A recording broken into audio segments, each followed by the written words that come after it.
Good morning, नमस्कार, जय भीम, नमुदा, जय शिवराय. कसे आहात? ठीक आहे. माझ्या बाजूला रमा बसलेली आहे. ठीक आहे. माझे वडील ठीक आहे गावाहून इथे आले, त्यांची तब्येत ठीक नव्हती. ठीक आहे भाऊ, यावर्षी निवडून कोण येणार आहे? हा? निवडून कोण येईल? प्रकाश आंबेडकर. अरे बा. ओके, भाऊचे पहिल्यापासून आवडतं जे वोटिंग करतायत भाऊ प्रकाश आंबेडकर, जे बाबासाहेबांचे नातू आहेत, है नाही? बरं एक नाही तर ते आता मत कोणावर देणार भाऊ आता तुम्ही? मत कोणाला देणार? हा? मत मत उंचीच्या आघाडीला. वंचित आघाडीला. बरोबर आहे. काय त्याचं चिन्ह काय? चिन्ह काय त्याचं? हे गॅस सिलेंडर. Gas cylinder. त्यांना त्यांचं वोटिंगचं चिन्ह काय हे सगळं माहिती आहे. तुम्हाला का वाटतंय वंचित बहुजन आघाडीची म्हणून? बरं, तुम्हाला कशामुळे असं वाटतं की वंचित बहुजन आघाडी यावं?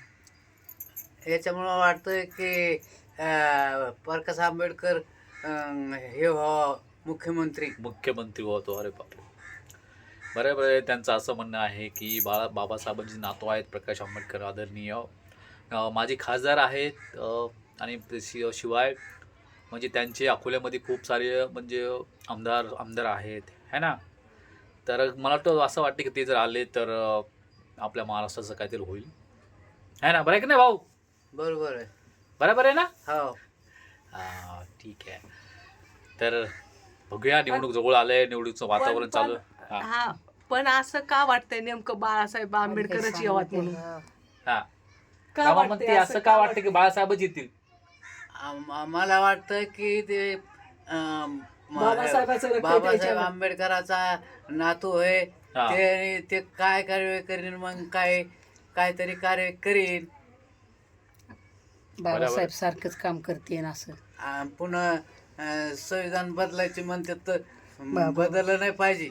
अरे बरोबर आहे. आपला सगळ्यात मोठा इंडियाचा जो कणा आहे, आपलं भारतीय संविधान आहे.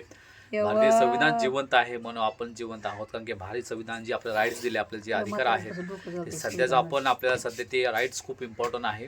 त्यांचं बरोबर आहे, भारतीय संविधान हे वाचलं पाहिजे.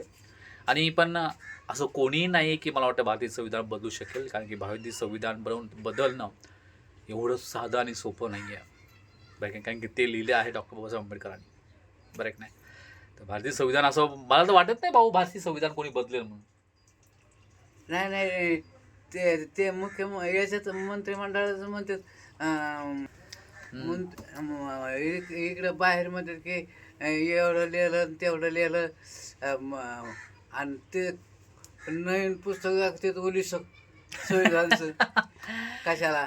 नाही ॲक्च्युली ते भारतीय संविधानच आहे, पण ती छोटीशी प्रत आहे त्याची, म्हणजे जे मोठं आहे त्याची छोटी बनवलेलं आहे, असं आहे ते.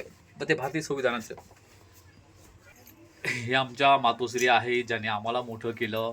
ठीक आहे, एवढं मोठं घडवलं, आम्हाला शिकवलं. बरं एक नाही. बरं आई, ह्या वर्षी कोण निवडून येणार आहे?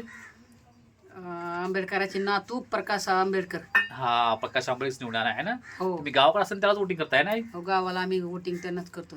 बरोबर आहे.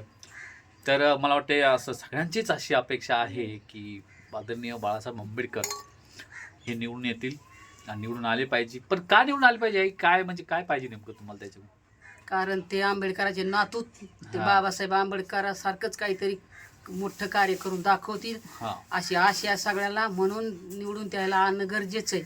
बरोबर आहे. एकच ब्रँड आहे, म्हणजे डॉक्टर बाबासाहेब आंबेडकर आणि बाळासाहेब त्यांचे नातू आहेत. हो. कारण की बाबासाहेबांची जी विचारसरणी होती की सगळं समान, सगळ्यांना जे भारतीय राज्यघटनेने जे अधिकार दिलेत आहे ना, ते राईट्स सगळ्यांना हवे आहे, सगळ्यांना दिले पाहिजे.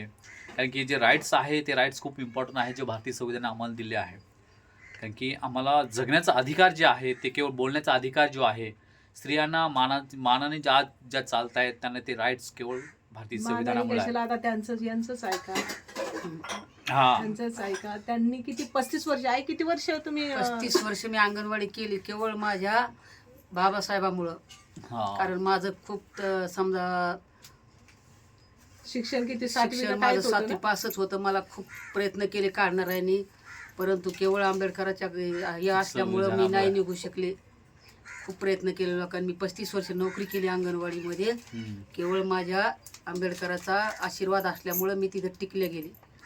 बरोबर आहे, बरोबर आहे. ते हे आईचे खूप महत्त्वाचे बोल आहेत की केवळ डॉक्टर बाबासाहेब आंबेडकरांमुळं मला एक नोकरी चांगली भेटली आणि 35 वर्ष म्हणजे खूप साऱ्या गावाच्या लोकांनी काढण्याचा प्रयत्न केला पण नाही काढू शकले, केवळ भारतीय संविधानामुळे. त्याच्यामुळं भारतीय संविधान हे टिकलं पाहिजे आणि कोणीही बदलू शकत नाही आहे भारतीय संविधान. ठीक आहे, तर रमाचं मत घेऊ आपण थोडं. रमा, तू काय सांगणार? माझं तर मला जसं कळतंय, हां, म्हणजे जसं मला मत आहे तसं मी आतापर्यंत बाबासाहेबांसोबत गद्दारी केलेली नाही आणि माझं मत फक्त वंचित बहुजन आघाडीलाच आहे. कुणाला काय म्हणायचं तर म्हणू शकते, पण माझं मत फक्त वंचित बहुजन आघाडीलाच आहे. ओके. तर माझ्या आई वडिलाचं मत, माझ्या वडिलाचं मत, रमाचं मत मांडलं. शेवटी सगळ्यांचा विजय होईल. ठीक आहे, आजचा ब्लॉग तुम्हाला कसा वाटला? स्पेशल माझ्या आई वडिलांसोबत काढलेला आहे. ठीक आहे, त्यांचं मत मी तुम्हाला मत. चला भेटू आपण उद्या नेक्स्ट व्हिडिओ. म्हणतात बाय बाय. जय भीम, नमो बुद्धाय, जय शिवराय, जय महाराष्ट्र.